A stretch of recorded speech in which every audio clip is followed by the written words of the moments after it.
வணக்கம் ஜெயஹிந்த். இன்றைக்கி நம்ம சேனலில் இந்தியாவுடைய முப்படைகள் இதை பற்றி ஒரு மிக முக்கியமான அப்டேட் பார்க்க போகிறோம்.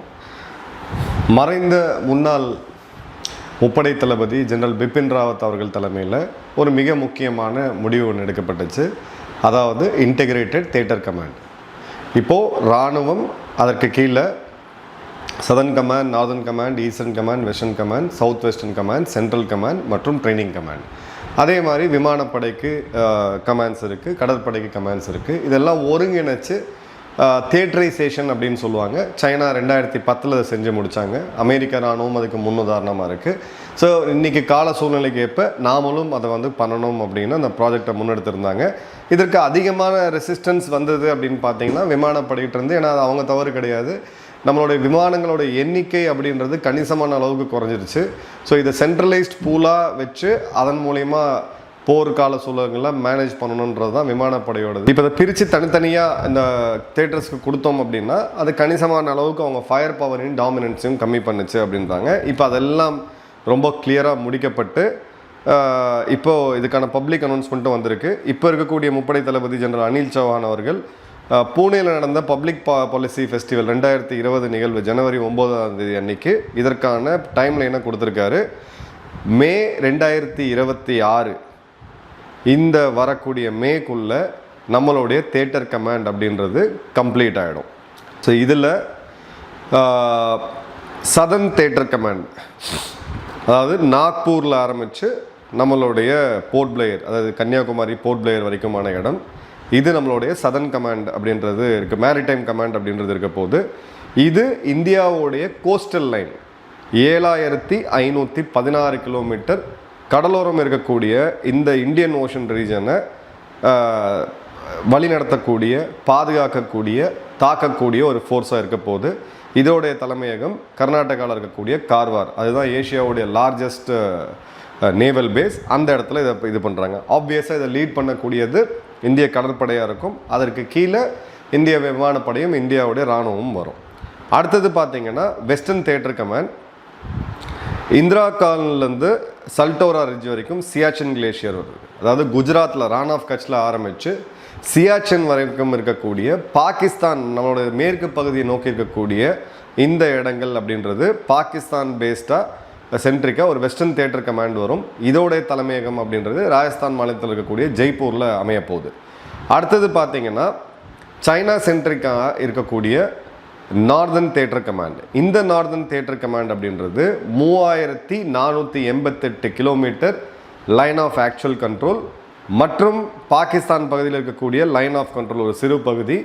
அதாவது லே லதாக்கில் ஆரம்பித்து உதம்பூர்லேருந்து டுவர்ட்ஸ் வட மேற்கில் இருக்கக்கூடிய பகுதிகளில் ஆரம்பித்து அருணாச்சல் வரைக்குமா இருக்குமான மொத்த பகுதிகள் சைனாவை ஃபேஸ் பண்ணக்கூடியது. இது பார்த்திங்கன்னா ஒரு சைனா சென்ட்ரிக் நார்தர்ன் தியேட்டர் கமாண்டாக இருக்க போது. இதோட தலைமையகம் யூபியில் இருக்கக்கூடிய லக்னோவில் வரப்போகுது. ஸோ இதுதான் இப்போ நம்ம பார்க்கக்கூடிய புது ஸ்ட்ரக்சர். ஸோ இந்த இடத்துல ஜெனரல் சௌஹான் அவர்கள் ஒரு முக்கியமான ஸ்டேட்மெண்ட்டை கொடுத்துருக்காரு. Theaterization is one of my tasks to create joint theatre commands. We are almost there. Post Operation Sindoor, we wanted certain lessons to be incorporated, especially with regard to the higher defense organizations. So அவர் என்ன சொல்லியிருக்காருன்னா, மே 2026 வரைக்கும் government எனக்கு extension கொடுத்துருக்கு. இதோட வேலைகள் கணிசமான அளவுக்கு முடிஞ்சிருக்கு. ஆப்ரேஷன் சிந்தூரில் நமக்கு கிடைச்ச சில பாடங்களையும் இதில் நம்ம இன்கார்பரேட் பண்ண போகிறோம். இந்த தியேட்டர் கமாண்ட் அப்படின்றது ஒரு காம்ப்ரஹென்சிவான ஒரு இதுவாக இருக்கும். பட் எங்கே சில இன்டகிரேஷன் பிரச்சனை வருதுன்னா ஹையர் டிஃபென்ஸ் ஆர்கனைசேஷன்ஸ், அதாவது ப்ரொக்யூர்மெண்ட் சென்ட்ரலைஸாக நடக்குமா, லாஜிஸ்டிக் சென்ட்ரலைஸாக நடக்குமா, இந்த மாதிரியான இடங்கள் தான். ஸோ கீழ் லெவலில் படைகள், களத்தில் இருக்கக்கூடிய படைகள் லெவலில் இதில் எந்த ப்ராப்ளமே இல்லை அப்படின்றது தெரியுது. ஜனவரி 16 இந்தியாவுடைய ஃபஸ்ட்டு தியேட்டர் கமாண்ட் அப்படின்றது மே மாதம் வந்துடும். கவர்மெண்ட்டோட டெட்லைன் அப்படின்றது மே 30 2026 இந்த வருடம். இப்போது நார்தர்ன் தியேட்டர் கமாண்ட் அப்படின்றது நம்ம கொஞ்சம் டீட்டெயிலாக பார்ப்போம். நார்தர்ன் தியேட்டர் கமாண்ட் கிளியர் கட்டாக சைனாவை ஃபேஸ் பண்ணியிருக்கக்கூடிய ஒரு படைப்பிரிவு. வடகிழக்கு மாநிலங்கள் லே லதாக் மற்றும் ஆல்மோஸ்ட் சியாச்சின் வரைக்குமான பகுதிகள் இங்கே வரப்போகுது. இதோடைய ஹெட் குவார்ட்டர் அப்படின்றது லக்னோ. ஸோ இப்போ லக்னோவில் பார்த்தீங்கன்னா இந்தியாவுடைய தரைப்படை, அதாவது நம்ம இராணுவ ஆர்மியோடைய சென்ட்ரல் கமாண்டோடைய தலைமையகம் இருக்குது. அதை மாற்றி இப்போது இது நார்தர்ன் தியேட்டர் கமாண்டோட தலைமையகமாக போகுது. இதுக்கு கீழே இந்தியாவுடைய கோர், அதாவது நம்மளுடைய மிக முக்கியமான படைப்பிரிவுகள் first corps, third corps, fourth corps, sixth corps, seventh corps, 20 corps, 23rd corps, இந்த படைப்பிரிவு எல்லாமே வருது. ஸோ இவங்களோடது அப்படின்னு பார்த்தீங்கன்னா ஸ்ட்ரெயிட்டாக சிங்கிள் லைனில் சொன்னோம்னா சைனா. அடுத்தது வந்து பார்த்தீங்க அப்படின்னா ஷக்ஜம் வேலி, இப்போ சமீபத்தில் ரொம்ப முக்கியமாக போயிட்டு இருந்தோம் நம்ம பார்த்தோம். ஸோ ஷக்ஜம் வேலி மற்றும் சியாச்சின் கிளேஷியர் இது ரெண்டுமே நம்மளுடைய இந்த பகுதிகளில் வரப்போகுது. ஸோ ஸ்ட்ராட்டஜிக் ஷிஃப்ட்டை நம்ம தெளிவாக பார்க்கலாம். இதுக்கு முன்னாடி சியாச்சின் அப்படின்றது நம்ம பாகிஸ்தான் பேஸ் பண்ணி வச்சுருந்தோம், நார்தர்ன் கமாண்டு கீழே வந்துச்சு. இப்போ அதை மாற்றி நம்மளுடைய நார்தர்ன் தியேட்டர் கமாண்ட் சைனாவுடைய இதில் வருதுன்றதை பார்க்குறோம். அடுத்தது வெஸ்டர்ன் தியேட்டர் கமாண்ட் பாகிஸ்தானை பேஸ் பண்ணி மட்டும் இருக்கக்கூடியது. ஹெட் குவார்ட்டர் இதுக்கு வந்து ஜெய்ப்பூர். இதில் 10, 11, 12, 15 மற்றும் 16 கோர், இது எல்லாமே பார்த்தீங்கன்னா 2 ஸ்ட்ரைக் கோர் இருக்கும், டிஃபென்சிவ் கோர் இருக்கும். இது எல்லாமே பாகிஸ்தானை ஃபேஸ் பண்ணது. ஸ்ட்ரைக் ஃபார்மேஷன் எடுத்திங்கன்னா 21 கோர் மற்றும் 2 கோர் உள்ள பாகிஸ்தானுக்குள்ளே போகுது தாக்கக்கூடிய படைப்பிரிவு, இது எல்லாமே இங்கே வரக்க போகுது.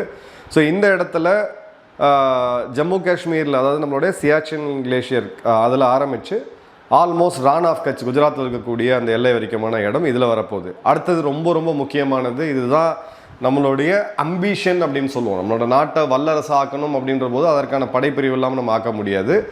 Maritime theatre command. இந்த மேரிடைம் தியேட்டர் கமாண்ட் நம்மளுடைய ரான் ஆஃப் கட்சில் இருக்கக்கூடிய குஜராத் கடல் பகுதிகளில் ஆரம்பித்து கொன்கன் வழியாக அப்படியே கேரளா வந்து நம்மளுடைய கன்னியாகுமரியிலிருந்து இந்த பக்கம் இருக்கக்கூடிய கொல்கத்தா வரைக்குமான பகுதி, அதன் பிறகு அந்தமான் அண்ட் நிக்கோபார், இதில் நம்மளுடைய தீவுகள் எல்லாமே உள்ளே வந்துடும், லட்சத்தீவு எல்லாமே உள்ளே வந்துடும். இது இந்தியன் ஓஷன் ரீஜன் சொல்லக்கூடிய இந்து மகா சமுத்திரத்தை டாமினேட் பண்ணுறது, இங்கே இருக்கக்கூடிய கடல் சார்ந்த அச்சுறுத்தல்களை தடுக்கிறது, ஒரு தாக்குதல் நடத்தக்கூடிய நேவல் ஆப்ரேஷன்ஸ், இது எல்லாமே இருக்கும். ஸோ இதோட ஹெட் குவார்ட்டர் இப்போ இருக்கக்கூடிய சதர்ன் நேவல் கமாண்டாக இருக்கக்கூடிய திருவனந்தபுரத்தில் இது வரப்போகுது. இது பார்த்தீங்க அப்படின்னா ஒரு கடற்படை லெட் ஒரு தியேட்டர் கமாண்டாக இருக்கும். இப்போது இது தவிர சப்போர்ட் இன்ஃப்ராஸ்ட்ரக்சர் அப்படின்றது JLN அப்படின்னு சொல்லுவாங்க, ஜாயண்ட் லாஜிஸ்டிக்ஸ் நோட்ஸ். முப்படைகளுக்கு தேவையான உங்களுக்கு பெட்ரோல் டீசல் ஆரம்பித்து தீக்குச்சியில் ஆரம்பித்து ஆர்ம்ஸ் அண்ட் அம்யூனிஷன்ஸ் மிசைல் வரைக்குமான அதை லாஜிஸ்டிக்ஸ் சப்ளை பண்ணக்கூடியது. இப்போ பார்த்தீங்கன்னா மும்பை, கவுஹாட்டி மற்றும் போர்ட் பிளேயரில் இருக்குது. இப்போ வரக்கூடியதில் லேல ஆரம்பிக்க போகிறோம். ஸோ லேல இந்த 12-15 வருடமாக நம்ம போட்ட சாலை கட்டமைச்ச அந்த டிபிஓ ரோடு, அங்கே இருக்கக்கூடிய டிபிஓ ஏர்ஃபீல்டு, இது எல்லாமே நயோமே ஏர்ஃபீல்டு எல்லாமே பார்த்தீங்கன்னா இதுதான் சொல்லுது. ஸோ நம்மளுடைய லாஜிஸ்டிக் பேஸு இப்போது மும்பை, அதாவது ஸ்ரீநகர் சண்டிகர் போன்ற பகுதிகளிலிருந்து நேரடியாக ஃப்ரண்ட் ஆல்மோஸ்ட் எதிரியோடைய ஒரு இதில் கொண்டு போய் வைக்கிறோம். ஸோ ஒரு மிகப்பெரிய மூவ் லேல இருக்க போது. அதே மாதிரி வடகிழக்குக்கு பார்த்தீங்க அப்படின்னா சிலிகுடியில் இருக்க போது, தெற்கில் பார்த்தீங்க அப்படின்னா சூலூரில் இருக்க போகுது. ரொம்ப ரொம்ப முக்கியமான பாயிண்ட் கோயம்புத்தூருக்கு. கோயம்புத்தூர் நம்ம இதை பற்றி சந்தித்து பேசுவோம். மிகப்பெரிய ஒரு பேஸ் அங்கே வரப்போகுது கோயம்புத்தூருக்கு. இது ஒரு வரப்பிரசாதம் அப்படின்னே சொல்லலாம் தமிழ்நாட்டுக்கு. அடுத்தது பார்த்தீங்கன்னா பிரயாக்ராஜ், சென்ட்ரல் இருக்கக்கூடிய பிரயாக்ராஜ், யூபியில் இருக்கக்கூடியது. ஜாயின்ட் மிலிட்ரி ஃபேஸஸ் அப்படின்றது யூனிஃபைட் ட்ரைனிங். இப்போ ட்ரைனிங் தனித்தனியாக இருக்குது, இதெல்லாம் யூனிஃபை பண்ணி ஒன்றா சேர்த்து திருவனந்தபுரம், விசாகப்பட்டினம், காந்தி நகர் ஃபேஸ் 1ல். இப்போது போஸ்ட் ஆப்ரேஷன் சிந்தூருக்கு பிறகு சில முக்கியமான லெசன்ஸ் நம்ம இருக்குன்னு பார்த்தோம். ஸோ அதோடது என்ன அப்படின்றத பார்க்கலாம். நம்மளுடைய வெற்றிக்கு மிக முக்கியமான காரணம் என்ன? ஆப்ரேஷன் சிந்தூரில் ஸ்ட்ராட்டஜிக் சர்ப்ரைஸ். இது நாள் வரை செய்யாத யுத்தத்தை இந்தியா ரொம்ப ஃபாஸ்ட்டாக ப்ரிசிஷன் ஸ்ட்ரைக் அப்படின்றத துல்லியமாக 22 நிமிஷத்துக்குள்ளே செஞ்சு முடித்தாங்க.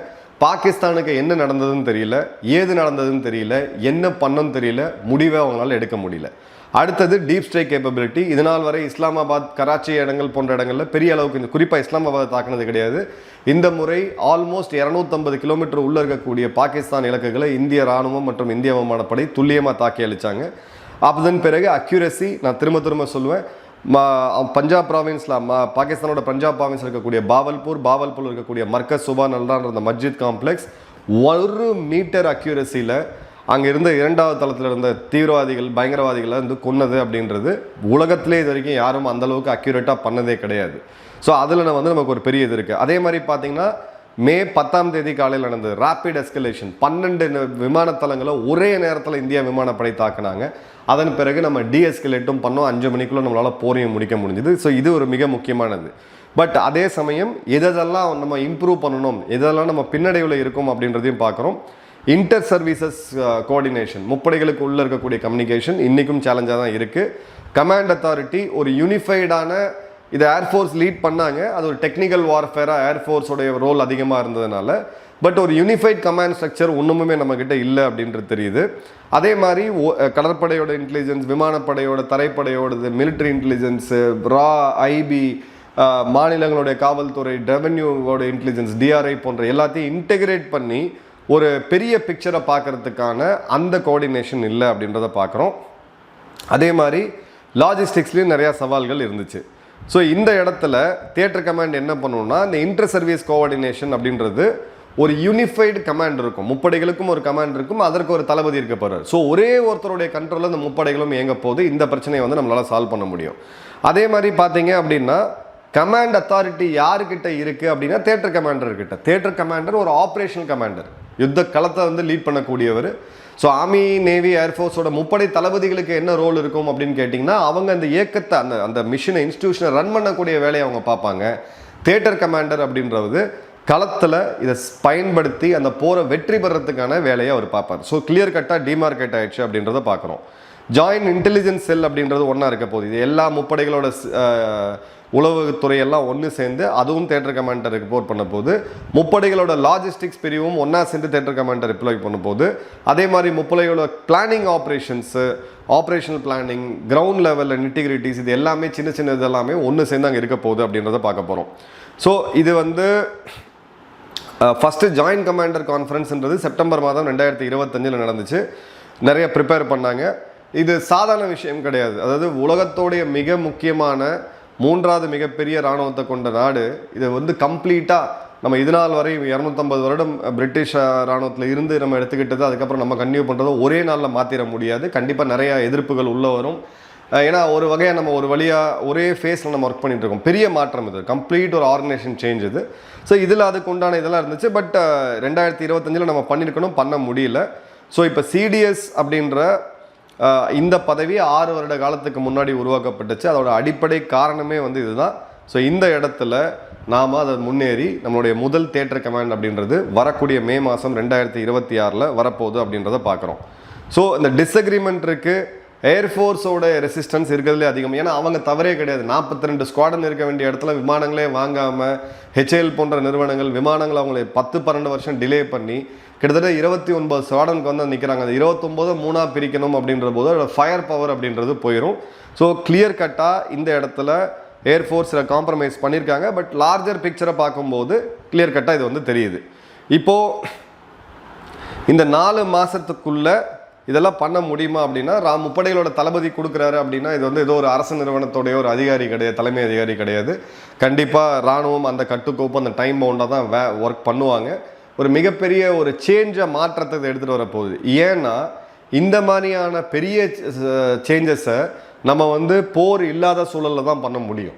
இப்போ உதாரணத்துக்கு கார்கில் போகிறப்ப 1999 நம்மளுடைய வீரர்களுடைய வெப்பன் எஸ்எல்ஆர்னு சொல்லக்கூடிய செல்ஃப் லோடிங் ரைஃபிள் இருந்து நம்ம இன்சாஸ்க்கு மாறுறோம். அது முழுவதும் மாறாத போது, அந்த மாற்றம் ரொம்ப ஸ்லோவாக இருக்கும்போது தான் கார்கில் போர் உள்ளே வருது. புதுசாக இருக்கக்கூடிய துப்பாக்கி எடுத்துகிட்டு நம்ம வீரர்கள் சண்டைக்கு போகிறாங்க. அதில் பல பிரச்சனைகள் வருது. பாகிஸ்தான்கிட்ட வீரர்கள்ட்ட நேருக்கு நேர் மோதி சண்டை போட்டு அவங்க துப்பாக்கி எடுத்து அவங்களே சுடக்கூடிய நிலைமையில நம்ம பார்த்தோம். மீண்டும் அந்த மாதிரி நம்ம வீரர்களை இழக்க முடியாது. ஸோ இதை போர்க்கால அடிப்படையில் ஒரு 2 ஃப்ரண்ட் வார் த்ரெட் இப்போ ஜியோ பொலிட்டிக்கலாக பார்த்தீங்கன்னா பாகிஸ்தான் தரப்பில் இருக்குது. இதை நம்ம செயல்படுத்தியும் பார்க்கலாம், பாகிஸ்தான்கிட்ட நம்ம செயல்படுத்தியும் பார்க்கலாம். சைனாட்ட நம்ம அதை ரிஸ்க் எடுக்க முடியாது. ஸோ அந்த வகையில் ஒரு கரெக்டான டைமில் தான் இந்த முடிவு அப்படின்றது வந்திருக்கு. லாங் டேர்மாக நம்ம என்ன பண்ணுறோம் அப்படின்ற போது ஷக்ஜகமில் நம்மளோட அந்த கன்சாலிடேட் பண்ண வேண்டியது இருக்குது. நமக்கு வந்து இன்டர்நேஷ்னல் ப்ரெஷர் இப்போது அட்லீஸ்ட் இராணுவ ரீதியாக பெரிய அளவுக்கு இல்லை. ஸோ இந்த முப்படைகளுடைய ஒருங்கிணைந்து தியேட்டர் கமாண்ட் அப்படின்றது இந்தியாவுடைய வரலாற்றிலேயே மிக முக்கியமான தருணமாக நான் பார்க்குறேன். உங்கள் கமெண்ட்ஸ் அந்த கமெண்ட் பாக்ஸில் போடுங்க. நன்றி, வணக்கம், ஜெயஹிந்த்.